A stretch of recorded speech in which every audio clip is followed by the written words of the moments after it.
SP చొరవతో ఏర్పాటు చేసిన శివంగి టీమ్స్ మహిళల రక్షణలో ఎలాంటి ఫలితాలను సాధించాయి? ఇక దీనికి సంబంధించిన అప్డేట్స్ మా రిపోర్టర్ రవి లైవ్ లో అందిస్తారు. రవి చెప్పండి, దీనికి సంబంధించిన అప్డేట్స్ మీ దగ్గర ఏమున్నాయి? Lakshmi good morning. నిర్మల్ జిల్లాలో ఎస్పీ జానకి శర్మిల గారు వినూత్న ఆలోచనతో అయితే పోలీస్ ఫంక్షన్ అయితే పిలుస్తున్నట్టు తెలుస్తా ఉంది. నిర్మల్ జిల్లాలో మహిళా పోలీస్ అధికారులతో గతంలో శివంగి టీం ఏర్పాటు చేసి మహిళలకు సంబంధించిన చట్టపరమైన అంశాలు మహిళలు నేరుగా చర్చించుకొని సమస్యలు పరిష్కరించుకునే విధంగా చాలా పురోగతి పొందింది.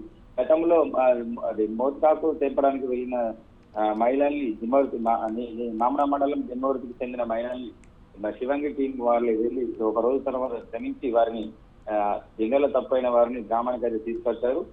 ఆ విషయంలో అప్పటి మంత్రులు జిల్లా కలెక్టర్ గారు వారిని ప్రశంసించినట్టు తెలుస్తా ఉంది. ప్రస్తుతం అయితే నేడు జిల్లా యువత మత్తు వ్యసనాల నుంచి కాపాడుకునేందుకు జిల్లా జానకి శర్మిల గారు ప్రత్యేక చొరవ తీసుకొని పట్టణాలకే పరిమితం కాకుండా పల్లెల్లో జీవిస్తున్న ప్రజలకు కూడా చట్టాలపై అవగాహన కలగాలని, యువత పెడదారిని పడకుండా, సైబర్ మోసాల బారిన పడకుండా, అలాగే వాహనాల హెల్మెట్ ధరించే విధంగా పిల్లలు ప్రోత్సహించాలని, చట్టాలను గౌరవించాలని, ఈ సమాజంలో మెలుచుకునే విధంగా వినూత్న కార్యక్రమాలు చేపట్టి గ్రామీణ ప్రాంత పట్టణ ప్రజలే కాకుండా పట్టణ ప్రజలని తేడా లేకుండా అన్ని ప్రాంతాల్లో తిరిగి అవగాహన కల్పిస్తున్నారు.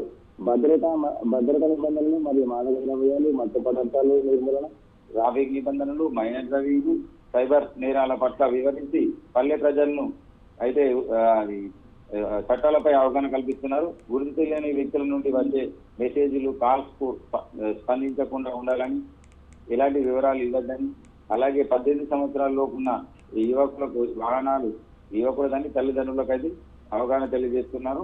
అలాగే గంజాయి లాంటి మత్తు పదార్థాలకు బానిస కావద్దని, యువత ఏం చేస్తున్నారో చూసే బాధ్యత గ్రామీణ ప్రాంతాల్లో ఉన్న ప్రజలది కావచ్చు, అక్కడ ఉన్న పెద్ద మనుషులు కావచ్చు, చూసి ఎలాంటి సమస్య ఉన్నా మా దృష్టికి తేవాలని జిల్లా వ్యాప్తంగా పల్లె తిరుగుతూ ప్రత్యేక ప్రోగ్రాంలు కండక్ట్ చేస్తూ జిల్లా ప్రజలను అయితే అప్రమత్తం చేస్తుందని చెప్పవచ్చు.